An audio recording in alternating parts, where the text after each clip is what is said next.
Let's look at what we did last week on my wife's Mercedes-Benz C200 that I won for $1,000 at an online auction. To be able to see the actual damage, we started undoing the bolts to the driver's fender. Then all the bolts holding the headlight bracket came off so it could be removed.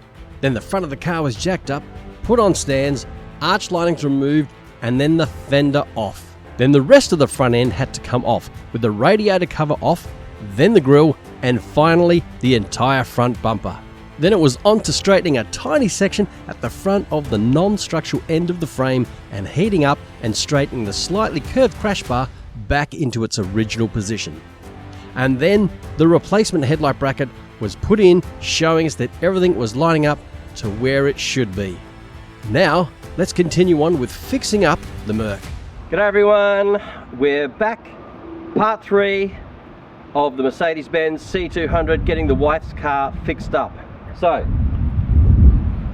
we're still up here. Hopefully the audio is better. Can't use the workshop, like I said in the last episode, simply because it's too wet and the Mercedes will get bogged, and obviously we don't want that. So, what is the plan for this episode? Well, the expansion tank has arrived.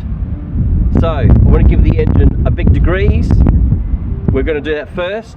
Then we're going to put the expansion tank in, and then I can actually let it run for a while and just drive it around up here a little bit and see what it's like actually to drive, because other than driving it onto the trailer when we picked it up and then driving it off the trailer, it hasn't really moved.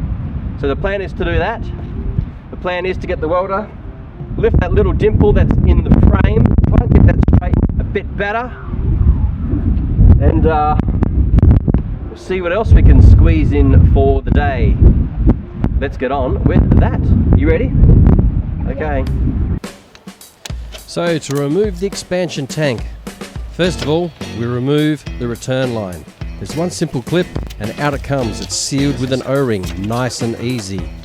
Then on the front there that I'm disconnecting was broken off from the front of the expansion tank is the coolant hump, and that's just held on by that rubber ring, which is pretty dirty, so that's going to get it clean. So another excellent little tool that I've seen lots of guys using from AliExpress. So I've never used this before, but hopefully it's about to do the job. So this is to take off the spring clip hose clamps, so and then like hold it open. So let's try it out. And try it out I did, and it was a game changer. I've tried to move these type of clamps before on other vehicles with a pair of pliers, and it has just never been easy. This made it easy. The fact that it locks closed, which means it's springing the clamp open, just made it so much easier. Off with the radiator hose, off with the radiator cap, and then it's just a couple of simple pull the clips back at the top and it slid off. This here is the sensor. Tell you when the water level is too low. I should have gone online and checked how these clips work. I mean, I know now, but I should have checked it out before. That is the old one out. Time to put the new one in. Wondering about the costs of these parts? I will let you know right near the end. Not of this video, near the end of the project. Now I was going to take this rubber out, but it's in really good condition. It's the original Mercedes-Benz one, so why would I take it out? It was just easier to take the one off the expansion tank and just use the original one. I'll go and give this a quick clean. Same with this, and then we'll put it on. And as you can see, these things were dirty as, and I just really wanted to get them cleaned up. And because this would get covered by the expansion tank, the rubber joiner at the bottom, then I thought I'd clean it now. Again, having the right tools for the right job just makes things so much easier. Having these detail and brushing sets that I got from AliExpress just made everything easier. Sure, you can use a paintbrush, but these are quite stiff bristled, and they just worked exactly the way they're supposed to.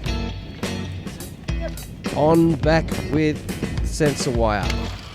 It's literally just 2 prongs on the inside. Obviously when the coolant level gets too low, there's no There's no connectivity between the two, and hence it alarms the system.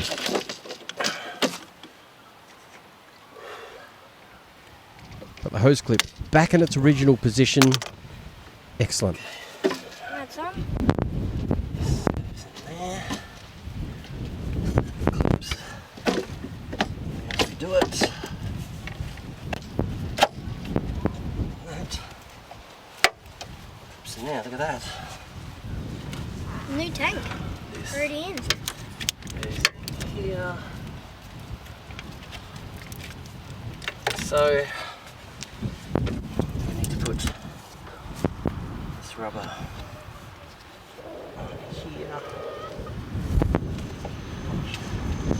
So I thought I was doing the right thing here, putting the rubber ring on first, then realised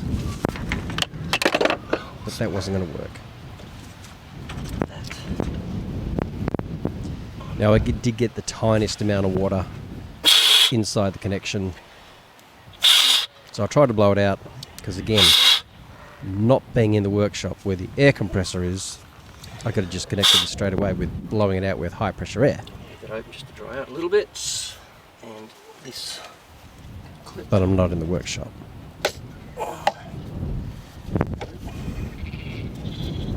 And I realised, yep, the rubber ring had to come off. That had to go onto the tank first, then slide the coolant pump back onto the rubber ring. So that's what I did.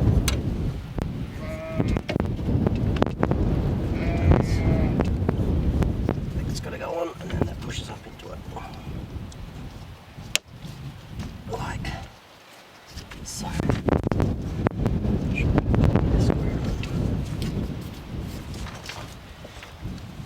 There we go. And here. And then on back with the return Yep, line. What about that one? And it just clips in. So good. So we can put some coolant in it. Do we have to?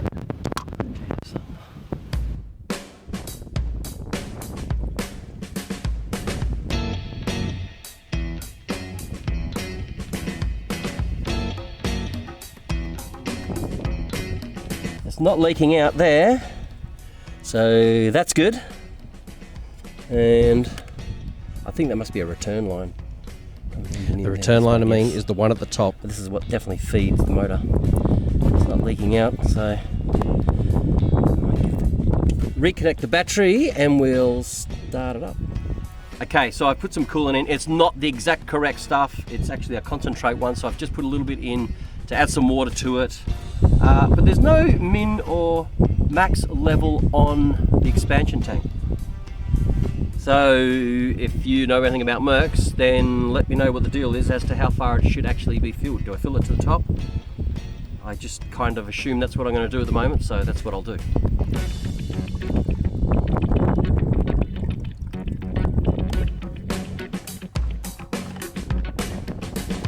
Please leave a comment. Let me know if I'm doing the right thing here or not. With anything that you see in any of my videos, please, if you know anything about this stuff that I'm doing, help me out. Leave a comment. Let me know. I just want to learn.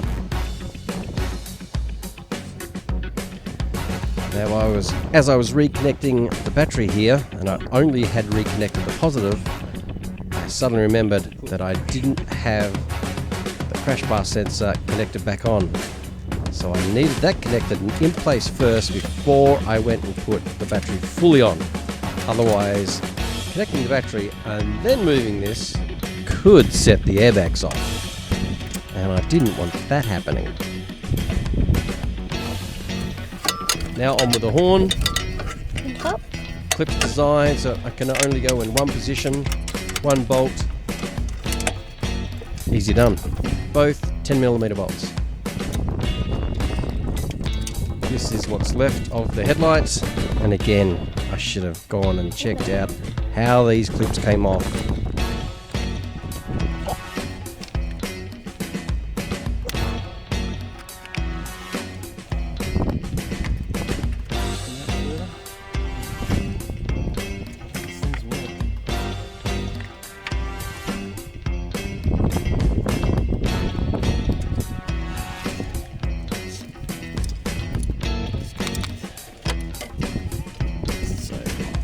away. It's not hanging there, it's not in the road. On with the ground terminal.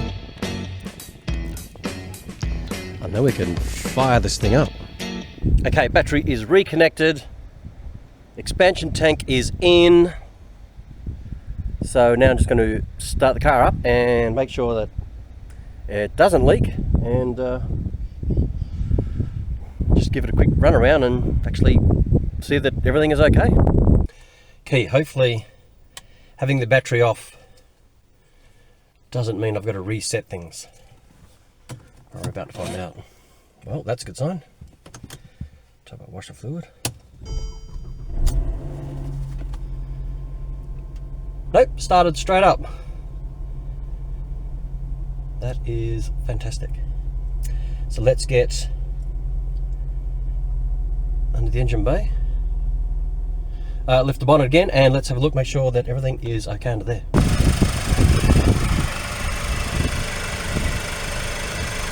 Certainly not leaking. Obviously it's not hot yet because we've literally just started. I've just started the car. But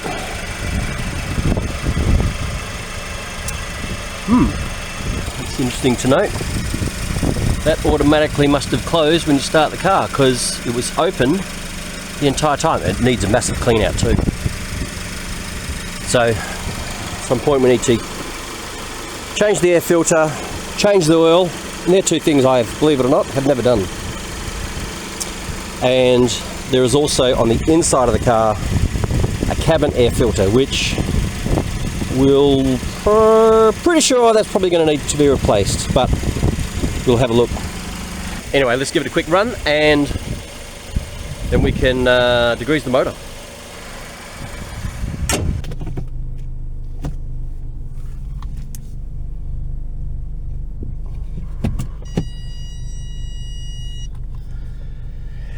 Okay. I'm sure the goats will move.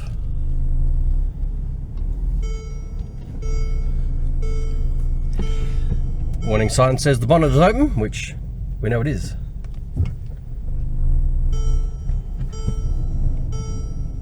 Brakes sound like the pads are gone, but the discs are just, the rotors are just rusty as, so we just need a bit of movement. Doors just automatically locked.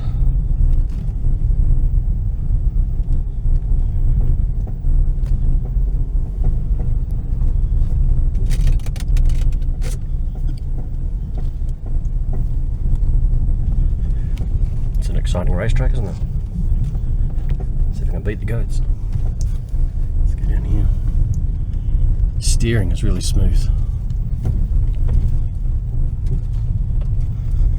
Check out reverse gear.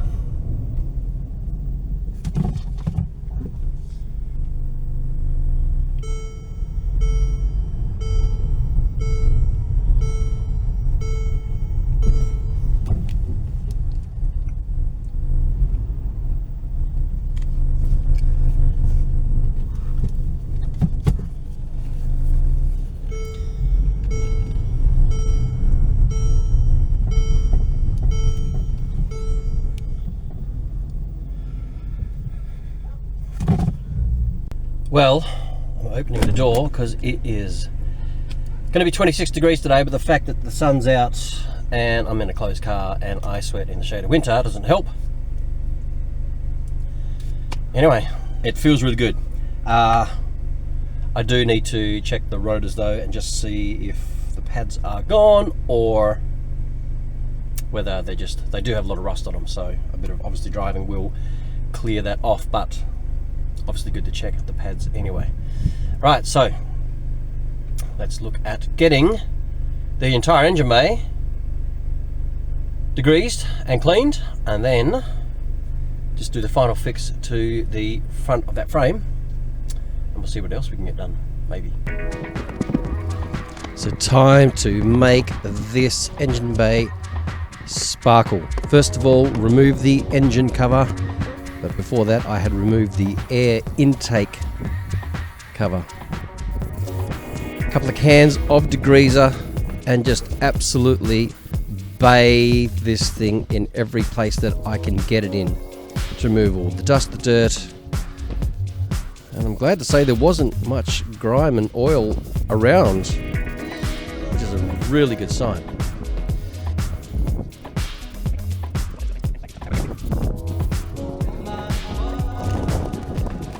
Now, before I actually get the pressure washer in there, I need to cover up the intake, the air intake. So I did that with a plastic bag and some Lucky Bands, and on with the pressure washer. I had actually put some degreaser on this engine cover here, front, top and bottom, and it just looked fantastic afterwards. And then right over the engine bay, right up the top near the windscreen. Well, the rain comes down, all the spots for the rain to come leak through were just jam-packed full of rubbish, and they were blocked. So cleared all of that, went through the engine bay, every spot that I could get the pressure washer nozzle into, I got it into to clean it off.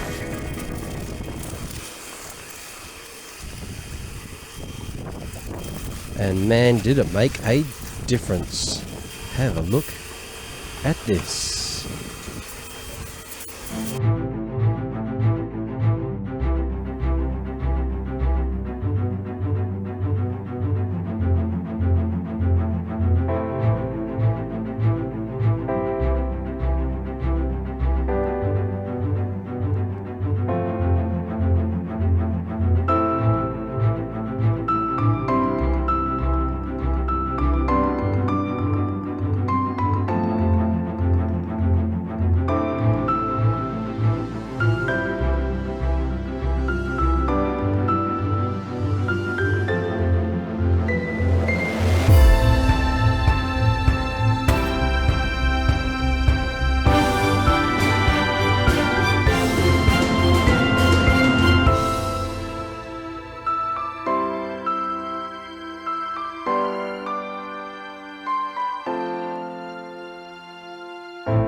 Now on to the front part of the frame where the right headlight bracket bolts onto. It was just down more than I really wanted it to be, and I want to try and do as good a job as I can with the little and pretty much no experience that I have. So out with the flap wheel, just to prep this so that I can, well, I've seen how this has been done in the past or on previous videos that I've watched, so I'm going to try it myself, and you're going to see in a second about welding like a rod or a bolt on top and then using that to be able to pull up. So of course I had to clean the metal off to make it as clean as possible so that I can get a really good weld. That's the plan. Now again, I'm not a welder. I need to go off and find some kind of a half-day course on how to do this, just so I can get a better understanding. And yep, I'm laughing at myself because it didn't work.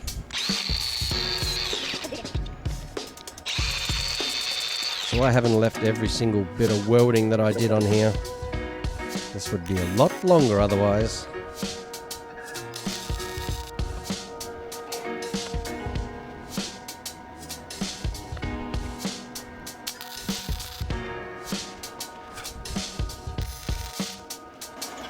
What I do is I want to do this. Now this is from a dent pull kit I knew it wasn't that I got enough. from AliExpress. So of course it's not designed to be doing on a heavier grade steel like the location that I'm working on. It's made for the lighter steel on like doors and skins and so forth. And yes, I know, I should be wearing safety glasses.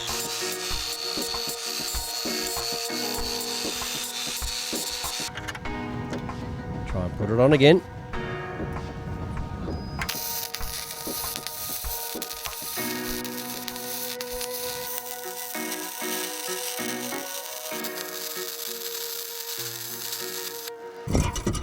Try and lift it up again.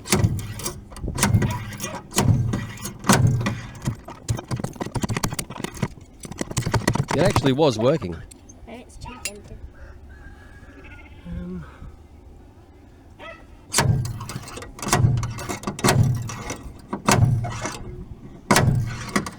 But this wasn't gonna go for much longer. Buddy, hold on.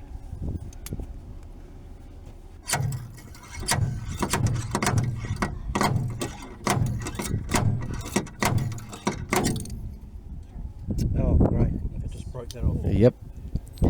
It's only 2 prongs. aluminium cast at that, There's nothing for it to grip onto. and they just Broke 'em off. broke right off. So on to the next plan. I realised that I'd had too much welded on. So I welded the side that I need to, and then tapped it around a little bit into the direction that I just wanted to move the metal. And after I was happy with that, I grinded it down, got it clean. Went down the shop to go and get the etch primer and the window cleaner, and then cleaned it up and sprayed it. Lockie came home later in the afternoon, and I thought this is a perfect opportunity to swap the bonnet over. I grabbed the new one out of the shed, brought it up, you can see it there in the background. Now both sides of the brackets, as in both brackets at the top, were partially held on, not intentionally, but by some of the glue that's in there, sealant. So that's why I had to wiggle it loose. Got the other bonnet off, the original one. New bonnet on. Literally there's only 2 bolts either side that hold it in. We just placed it down, did the bolts up. These original gas struts on this new bonnet were bent, so I used the gas struts off my original one and replaced them. I should say the wife's, shouldn't I? They're a very simple steel clip. You just pop it out with a screwdriver, and then they just pops off the little ball joints. And then you put the little clips back in place, and then you literally just push the gas strut back onto the ball joints and it clips in.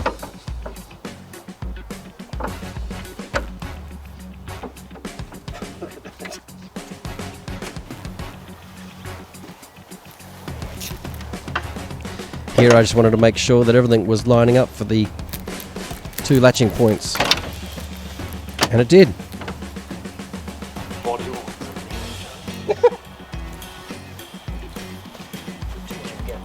You'll see in a bit that the body line that Lockie's talking about is just absolutely perfect. Now watch how this pops up. Not an overly strong popping up, and we're about to find out why.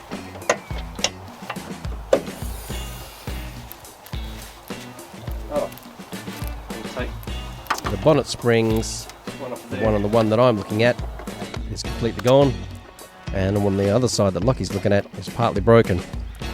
So we worked out how they came out, took them out, and then took the original ones off the original bonnet and swapped them over.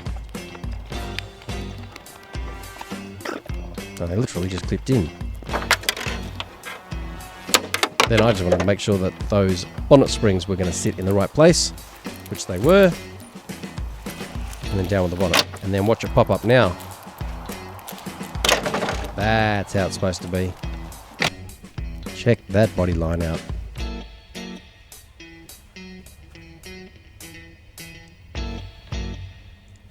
It didn't come out as good as I was hoping it would, but it's certainly an improvement on what it was. Part of the dip is definitely out. It's still not perfect, but it will do the job. It will do exactly what it's designed to do. The headlight bracket is back in. There's just a couple of screws to go in, and as you can see, we've put the bonnet on. We swapped out the gas struts because the other ones that were on here were bent, and we've put in the original springs, and it shuts beautifully, and the body line on the side here is fantastic. We literally just screwed it and happened to be in a really good place. So pretty happy so far. What to do next? It's the next day, and what am I going to get done today? Well, we've got the bonnet on, so we might as well throw the fender on as well. Regards that small frame spot that we did, I'm going to take the light bracket off again, and I realize that the scratches are too noticeable. So we're going to sand it a bit, get it a lot finer and smoother, respray it, let it dry. While that's drying, we're going to completely clean the boot out because that hasn't been touched as yet, and we may even continue a bit of cleaning on the inside because there is dust galore still in there, and that's still going to be taken care of. And then after that, we can reassemble that, put this on, and it's just going to be that little closer to being completion. I do have the bumper, like I said, but I'm waiting for some integral parts like the grille. Mainly it's the grille and a replacement bumper bracket goes on the side. Even though there is one on there, it's actually different, but it would still work. But I want the two to be the same, so I'm going to get the one that actually is for this exact VIN number. So let's dive in and do that. So off with the 10mm bolts that's holding the bracket in place. Looking all super clean as it is. Off with the sensor for the bonnet latch, and instead of taking the actual latch out, just fold it up and put it on top of the engine bay. I then realized by looking at the other side that the bonnet adjustment height rubber isn't supposed to be straight, it's actually supposed to be on a slight lean, which then of course made a huge difference because I didn't need to lift it up as much as I thought. So I actually tapped it back down and it actually looked way better straight away. Now, this little orbital sander here, this disc kept coming off. The actual hook pile on the sander itself was not very tall at all. And after it came off about 7 times, I got sick and tired of it, so I finished it off by hand.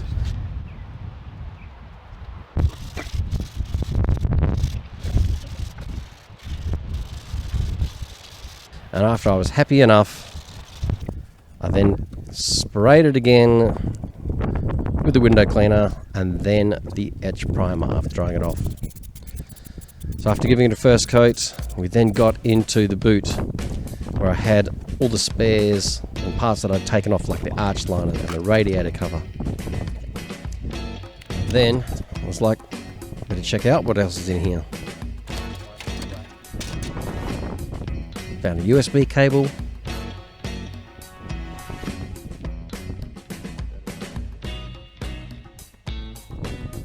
Found a magic wand.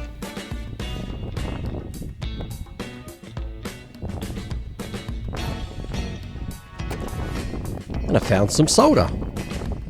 And I'm always doing some soldering. I'm always doing some wiring, so that worked out well.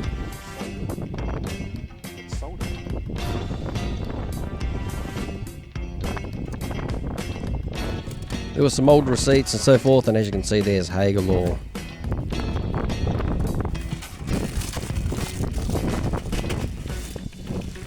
Check out this.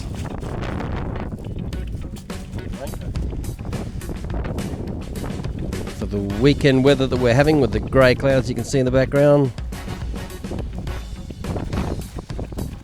and the wind blowing around, made it difficult to get it on. I think it needs to be clipped up. Huh? It needs to be clipped up. Oh, I get it. So out with the floor mats, pretty much just leaving broken bits of material, mainly the headlight in there. So after getting rid of all that, Porsche wanted to get into the boot and vacuum it out. And in the meantime, while I let her get on with that, we then got back onto the front. That was after I actually gave it a second coat and let that dry, and then came to getting the headlight bracket back in place.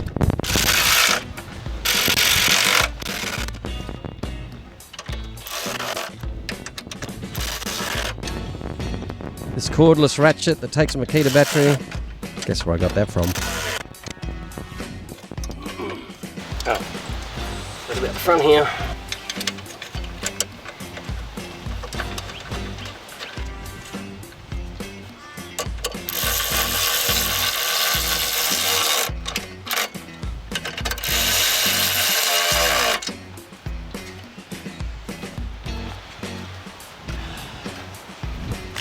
It's on. That lid's still going to be adjusted when we. Oh, yeah.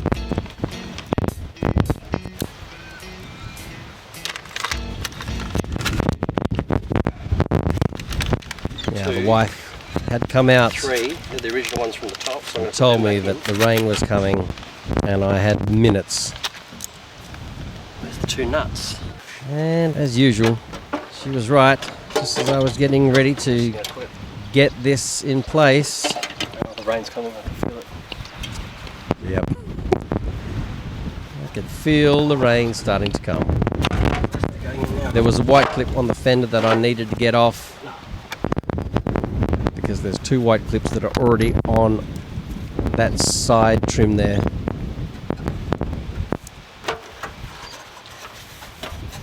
And I was out of time because it rained. So if you really enjoyed the video, please like, please subscribe, share it with friends and family. Leave a comment. Let me know, am I doing the right thing? Have I done it right? If I got any panel beaters who just happen to be watching, please leave me a comment and please give me some tips on how I can do things better. Or, you know, maybe even say, come into your shop and show me a couple of things so I can learn. Because, like I said, I'm not a panel beater, but I just want to be able to do this. So help me out. Anyway, see you on the next one.